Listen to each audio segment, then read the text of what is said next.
And this is part 6, Frank Valdez. So, yeah, when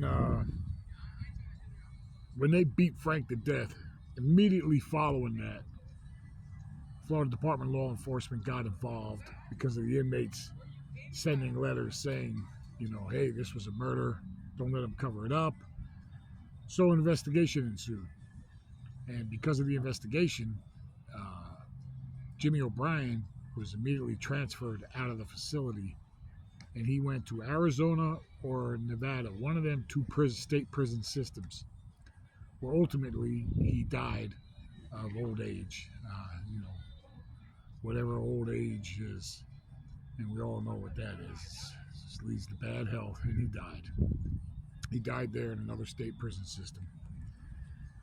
Billy Van Poyck, he was the other co-defendant involved, so to keep the investigation clean, they transferred him to Virginia.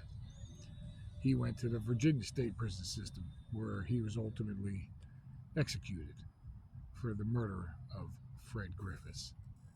And shortly after the murder of Frank Valdez took place, his father filed a multi-million-dollar lawsuit against the Florida Department of Corrections for murdering his son.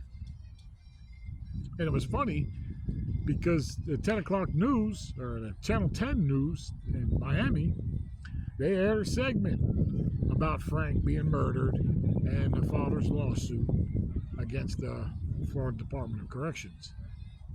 And what's funnier with that is I reached out to Channel 10 and said, there's another side to this story now about the father who's alleging that he loved his son and he's suing on behalf of the estate. But Channel 10 didn't care about that. They just wanted that sad segment story of how Frank was beat to death by these officers at Florida State Prison. And he was beat to death by them. Now, he pushed for it, but that's why they're trained. That's why these officers are supposed to be trained to handle these violent and unruly inmates, and to have cells for them. They didn't do none of that with Frank. They kept the heat on. They pushed for it. And that big old footprint from Brown, can't remember his first name, Officer Brown, but he was a big boy. He was like 6'4", and he had a big old shoe on him. And that footprint on his chest, embedded on Frank's chest, that was a clincher. But they had a jury trial, because they took them 4 men to trial for manslaughter, of course. And the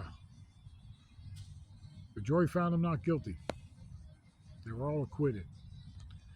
Now, a jury of their peers were, citizens of families of correctional officers, because that's all that lived out there. That was the main job in that Tri-County area, was Department of Corrections. So it wasn't a fair trial. Definitely wasn't. But is any of these trials any fair? Nah, not really. When you say a trial of your peers, I'm a man. I went to trial. Well, I wanted a jury of men, my peers. My co-defendants were men. The alleged victim was a man. Everybody involved is a man. But yet I got 9 women on my jury. 9 women. Yeah. That's not a jury of your peers. To me it isn't. I don't know. Frank should have had a jury of his peers. And I ain't saying a bunch of convicted felons. I'm just saying that should have been moved out of that area. Should have been moved to another venue. Then there might have been a fair trial against them.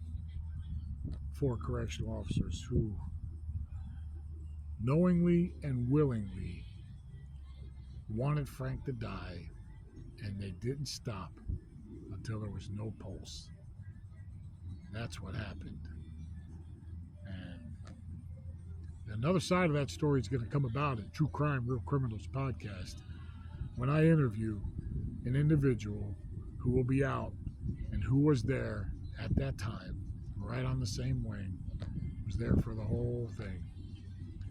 And I'm going to let him tell that story on the podcast. That's coming soon, 2025. True Crime, Real Criminals brings you these segments. As a promotion to what's coming. That's what I'm doing. I'm promoting my podcast, True Crime, Real Criminals, that'll be coming out next year, 2025. My first name is Henry. My last name is Wainwright. I went by many names in prison, many of them. But that's my real name. And you can follow me on TikTok. And my TikTok address is at Lenny, Lenny, Lenny, 8149, to see these segments that I'm airing. Or you can follow me on YouTube. And YouTube, it's Henry.wainwright. Click on videos, and you'll be able to watch all these segments that I'm posting. Promoting True Crime, Real Criminals, which I will be launching in 2025 on YouTube. It's coming soon. Stay tuned.